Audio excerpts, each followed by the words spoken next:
Welcome to Come and See, your podcast for finding truth in a world of chaos. Brought to you by All for Jesus Living Waters Ministry.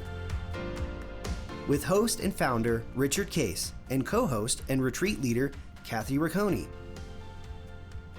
Today is our special guest day, where we will hear from a friend of the ministry who will share their insight and stories on truth in this chaotic world.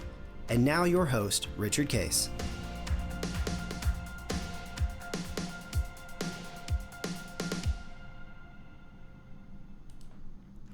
Well, good morning, everybody. This is Guest Thursday, and Kathy, we have some really special guests, Jeff and Angela Lamont from Texas.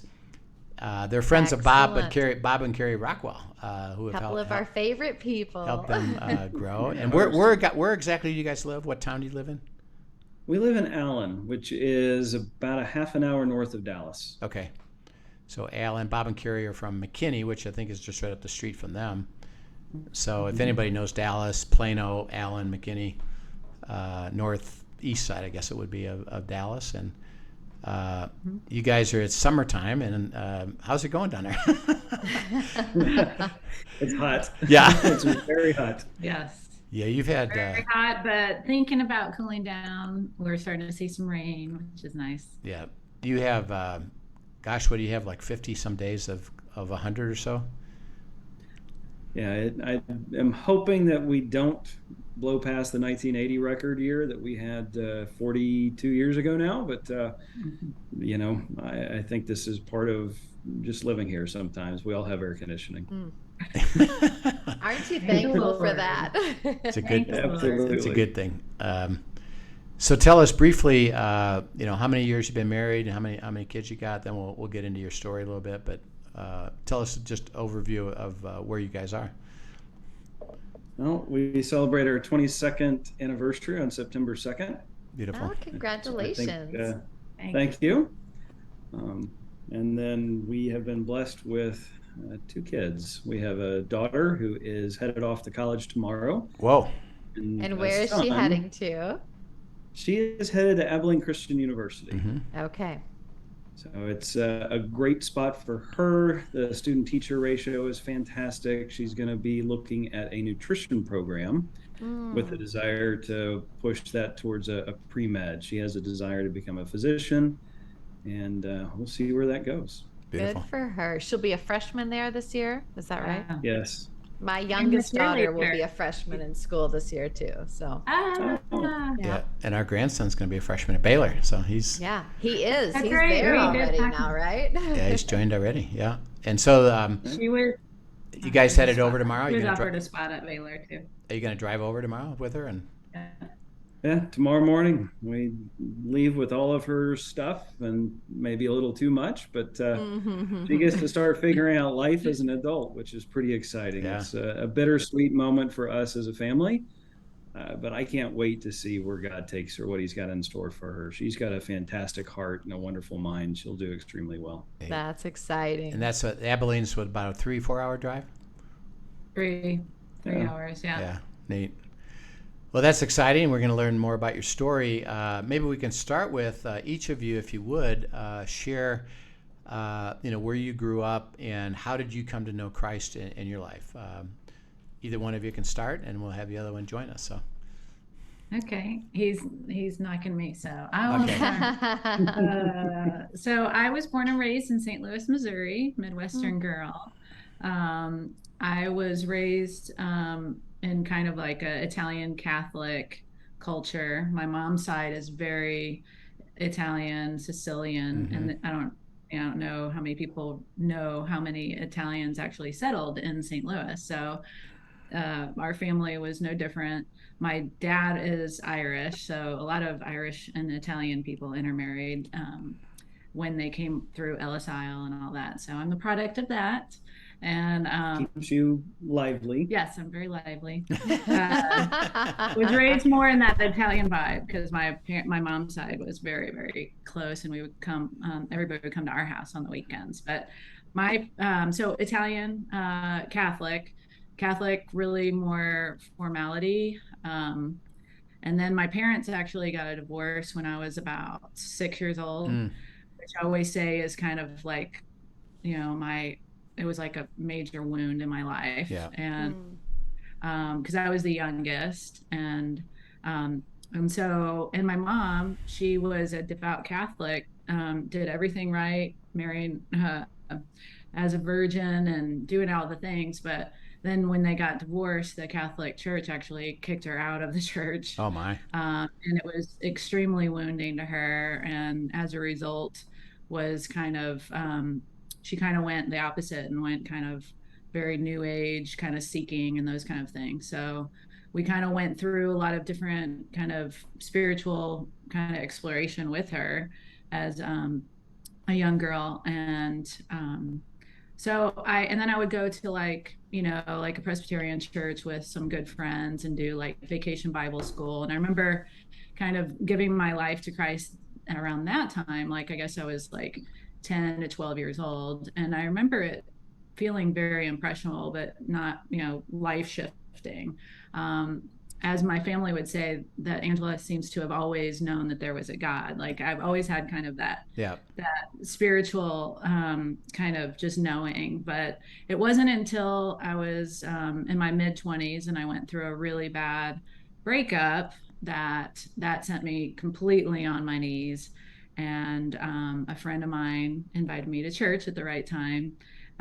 It was Fellowship Church of Las Colinas at the time, by Ed and Lisa Young, who ended up growing into the mega church of Fellowship Church. So, but my life completely shifted at that point, like monumental shift.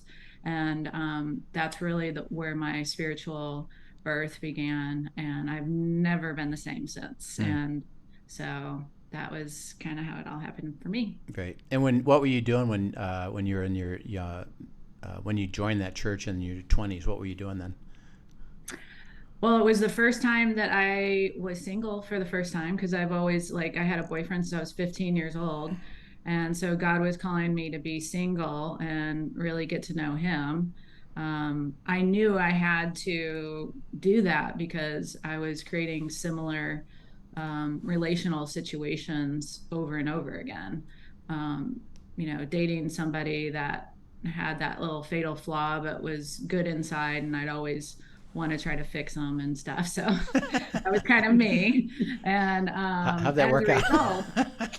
That wasn't working. Yeah. Kind of more of like, the bad boy type. So I said, I would rather be single for the rest of my life than to marry somebody like that. So I had a lot to work on in myself in order to be the person God wanted me to be. And so for 9 months, I really did make a point of being single, which for me was a very long time. So just very active single ministry there. They had like flag football. I went on, I was very active in the social groups and things like that, where I eventually met him in a small group. So. Yeah. And were you working then or in school, or what were you doing then? Yeah, I was actually, so I got my associate's degree, but I was working my way up in corporate marketing. Yeah. And I became a marketing manager, but I was always very interested in wellness and nutrition. So around 18, 20, I started really getting into working out and health. And I really felt very passionate about that. And so I really wanted to go back to school to be a dietitian, but I was really afraid of the sciences and how that would play out and everything. And I worked my way up in corporate marketing until I kind of hit that glass ceiling. It was like either you go back to school to get a marketing degree, or you just quit your job. And I had worked my way up to a really good manager position, even with an associate's degree. But as it would happen, it just like really nothing was going anywhere at that company. I had to make a decision. So when Jeff and I got engaged, it was either we were engaged at 28, we got married in 29. Something along yeah. those So lines. it was either I go back to school or we start a family after we get married. And we prayed about it, and it was like, Angela's going, I want to go back to school. So it was kind of just like dominoes falling, because God's calling my life to be in the nutrition and wellness industry was very, very clear, because as soon as we made the decision and halved our income, which, by the way, I was bringing in almost half our income at the time as newlyweds, like God gave him a raise, and like all these crazy things happened. He just kept opening door after door after door. It was unbelievable. The people that were around us at the time couldn't believe it. And so, yeah. And then the sciences that I was so afraid of, I ended up getting straight A's in. So that is all God for sure. That's neat. I will come back to that again. Jeff, how about you? How did you come to know Christ? I have a different story. It's, I think oftentimes opposites attract in marriage, and this is kind of similar on those lines. So I came from a very traditional, very stable upbringing. I have two parents who knew Christ and followed God's example throughout their whole lives. They weren't perfect. I went through a period where I was early teen years where they got upset with people running a church and pushed away from the institution of a church at the time. Looking back on that, I wish they hadn't, but that was a decision they made. Yeah.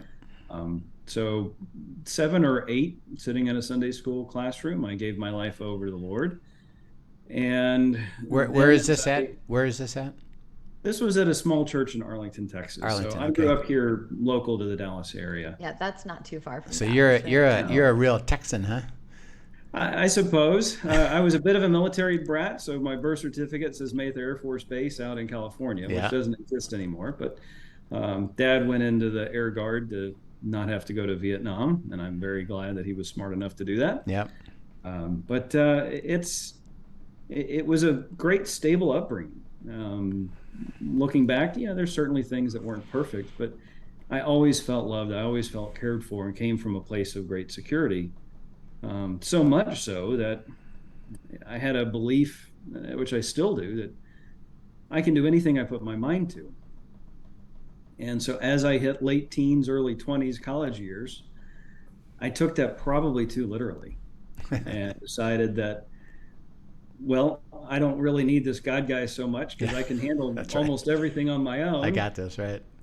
And it's amazing how we think we can do that, right? Oh yeah, it doesn't work.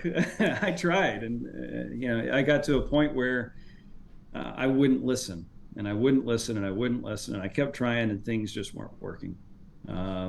Hit a spot where I don't know that I could have mentally. I don't think I could have handled dropping any lower. Had lost a job. Didn't have anything working in my early 20s as far as having come out of school, and it just things weren't going well. And kind of like Angela, I had a friend invite me back to church. Well, but you also went through a bad breakup. We both went to church because we had gone through a catastrophic breakup individually, which is very interesting. Yeah. Mine was a little, it was more than just a bad breakup. Like I said, nothing was working in my life. So I tried my way and failed miserably at it. And as soon as I brought God back in as a priority in my life, things started to work. Job offers started coming through. I had been at Fellowship a little longer, and Fellowship was real big on small groups, especially the singles ministry at the time was probably 12 to 1,400 strong. Just a massive idea to make a strong singles ministry to grow a church. Brilliant idea. Now, Everybody is this knows where the two of you end up meeting? It is. So she invited me to a small group, and Sunday nights had been family night for my family forever.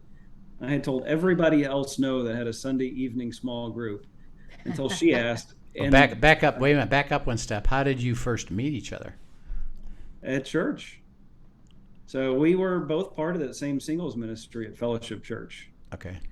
Yeah, and we would see each other. Like there's a co-ed flag football teams that get together on the weekends, and I would see him, and they would also have their own singles kind of service after the main service. So it was very social, and I was in charge of inviting people to the small group. So I would kind of mill around and talk, and flutter around, and he was one of the people that I invited to our small group. So. Okay, so at that time, you were really just inviting him as anybody you would invite, and I know you, but come to the small group. It wasn't that I really like you and I want to be with you yet.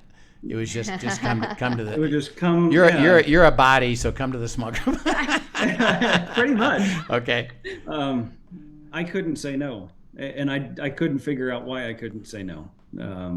Something in me just compelled me to say yes. Okay. And while she's obviously very attractive, it wasn't about that. It was, why did I say yes to this when I've had standing plans forever with my family, and I made the commitment to go. My yes is my yes, my no is my no. Yep. So I showed up and really enjoyed it. We were doing a study on the Song of Solomon. Yeah. Okay. That started, I think, like 2 or 3 meetings after I joined. And for any of you out there, if you haven't heard or listened to or watched, Tommy Nelson does a terrific Song of Solomon study where he really breaks it down. It's absolutely fantastic. It's perfect for couples. Great for singles. I couldn't find it online. We were going to gift a couple that, and I couldn't find it anywhere. So I don't know if they have it anymore. I hope it's still in circulation. It's amazing. Great. Okay, so you guys are now part of the small group. How did you now come together as a couple? Well, I think most of your listeners probably know what Song of Solomon is about, but for those who don't, it's all about relationships. Yeah. And so it follows Solomon it's a great love story. It shows what to do in a relationship. It shows the mistakes that they made. There is sexual content in it. And so that makes some of us a little uncomfortable in a co-ed small group sitting with a bunch of singles, and odd glances get traded across the room. And well, it is hard to take my eyes off of Angela anyway. So being in a church setting, I always was very careful about asking any of the single women out. It wasn't the reason that I was there. It's a great place to meet other people, but I didn't want a reputation, and neither did Angela, of having been somebody that was there just to date around. And so we had done a couple of group things and got along great. We had obviously some small spark.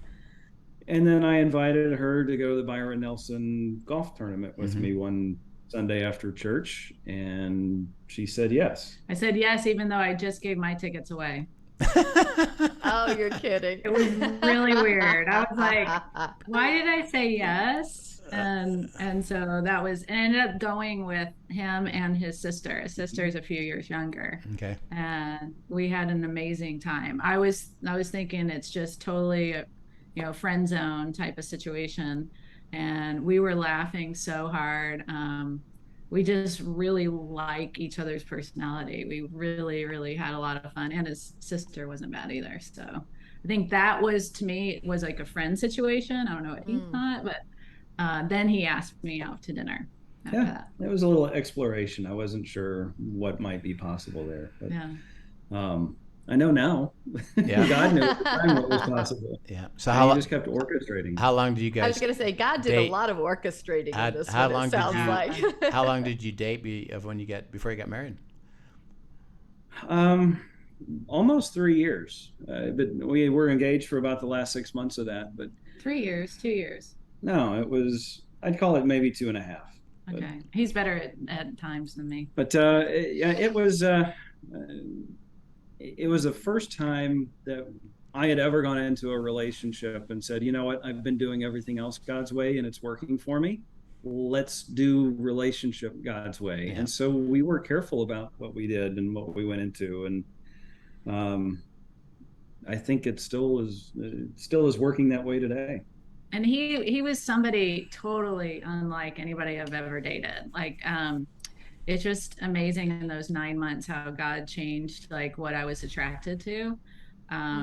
He healed a lot of things in my heart. And I started seeing the things that are truly attractive in a man to be really attractive. Like, whereas, not playing games and being really straightforward and all of those things. So when he came around, even though I was like, man, he's a little like like he doesn't play anything. Like after we had the Byron Nelson, he was like, I want to see you again. Will you go out with me? You know, like that kind of thing. I was like, okay, you know, like he didn't wait. And then after we saw each other, he was like, I want to see you again. Can we go out again?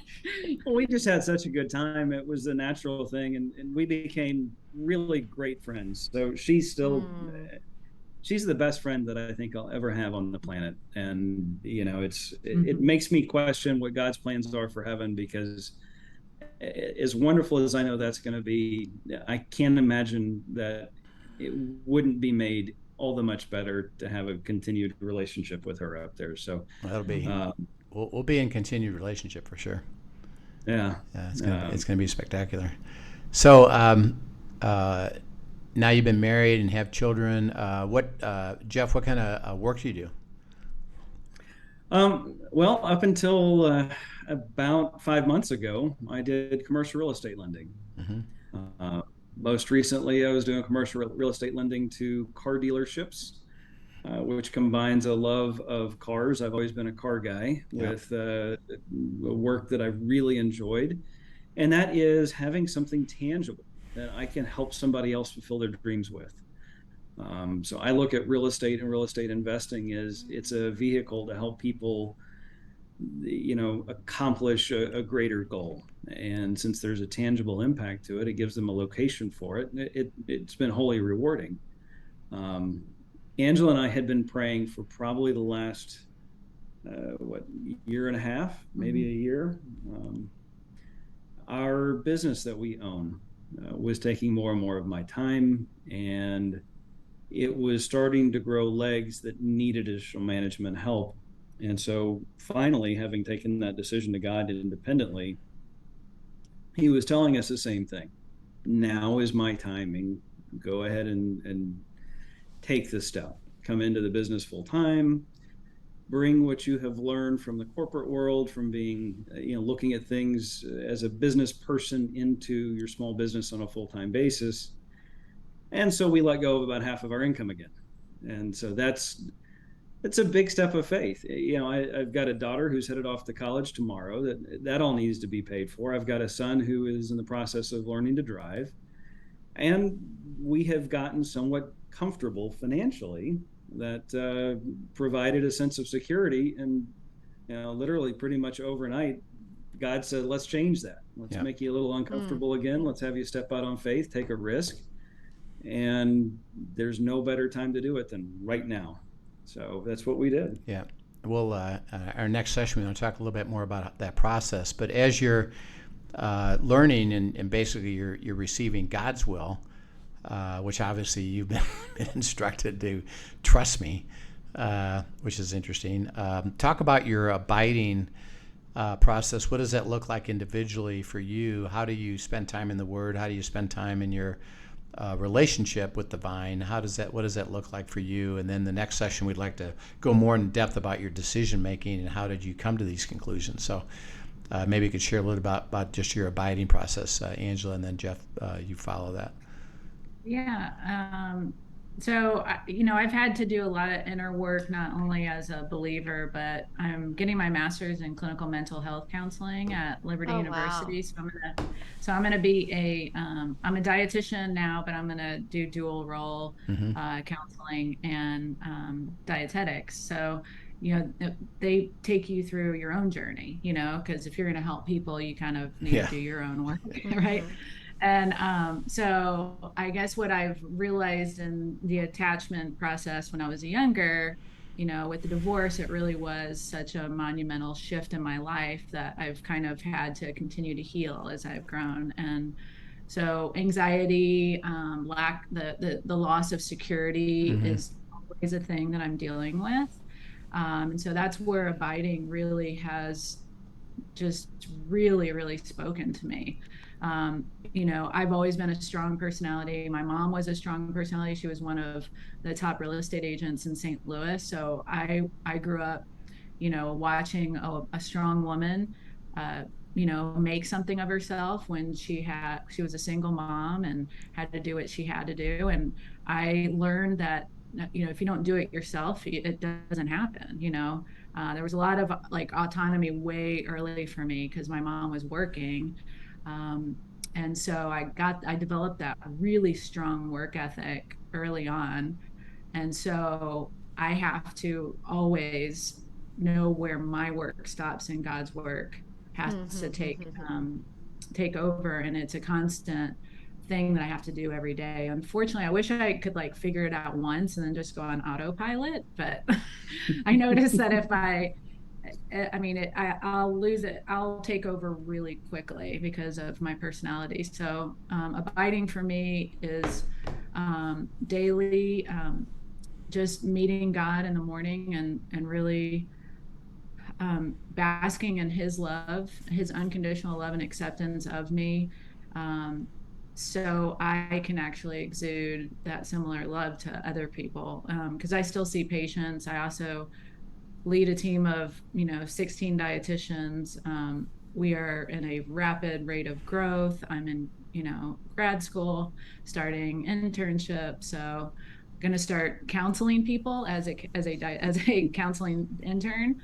So there's a lot of people that will be look to me for help. So I'm constantly realizing that just like Moses, I just need to be willing, and then he will work through me. So abiding is really what helps me do what I do. Yeah. Do you go ahead.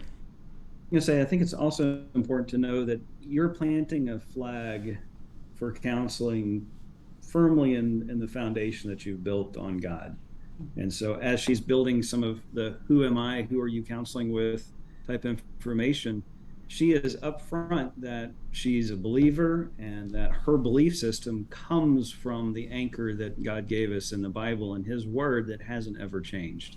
So I think that kind of a consistency will help her stay in a place mentally that she needs to be to help others. And I know that's really important because it's all part of the abiding process. Right. It's planting and what a that anchor gift firmly that in God. is, even because there are not enough counselors out there doing that, and so they give a semblance of healing but no real healing. That's because right. They're not bringing people back to Jesus's feet. Yeah, that's right. And as you're abiding, do you what's your experience with journaling? How does that work for you in terms of processing things with God?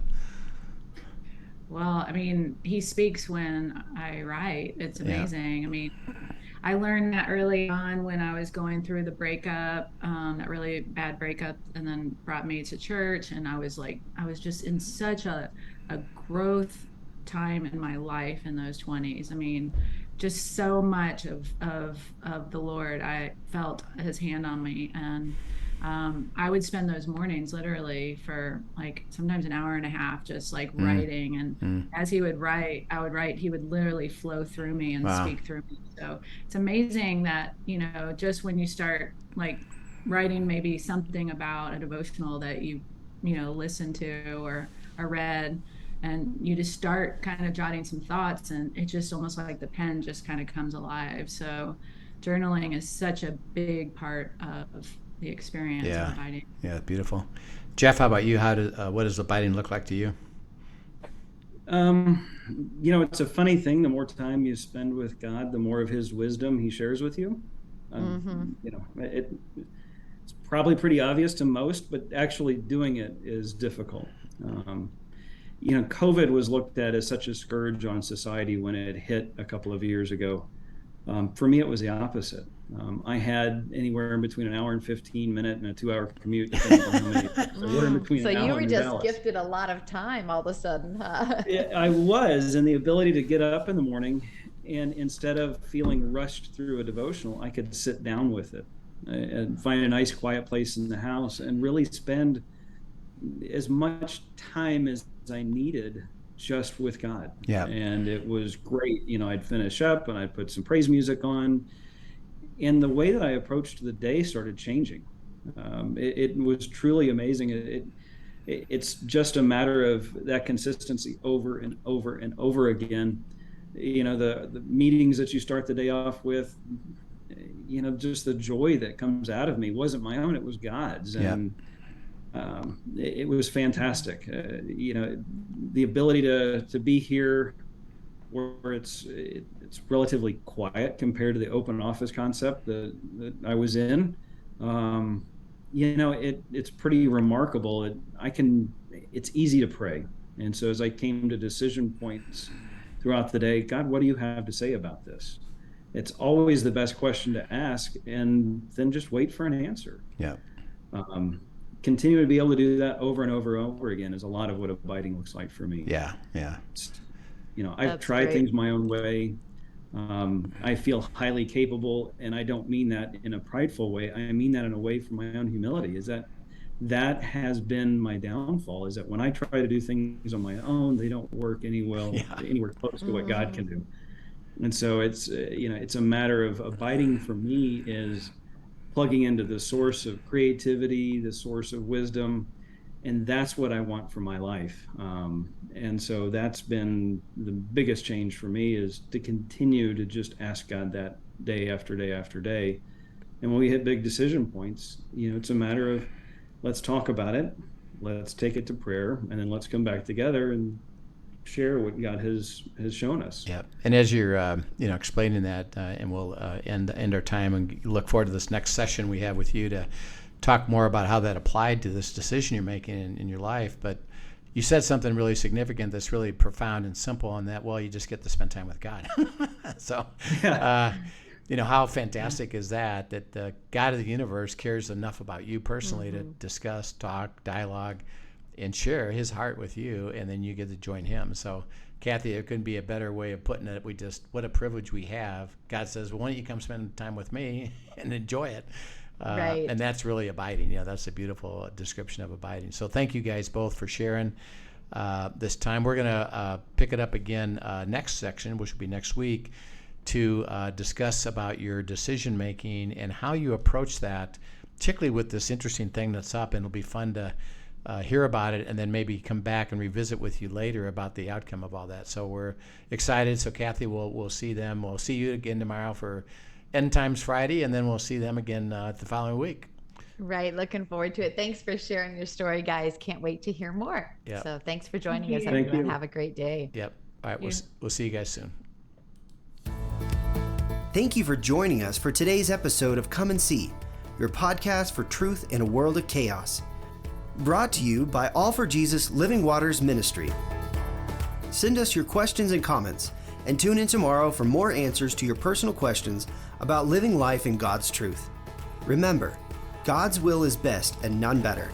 His truth brings peace in this world of chaos.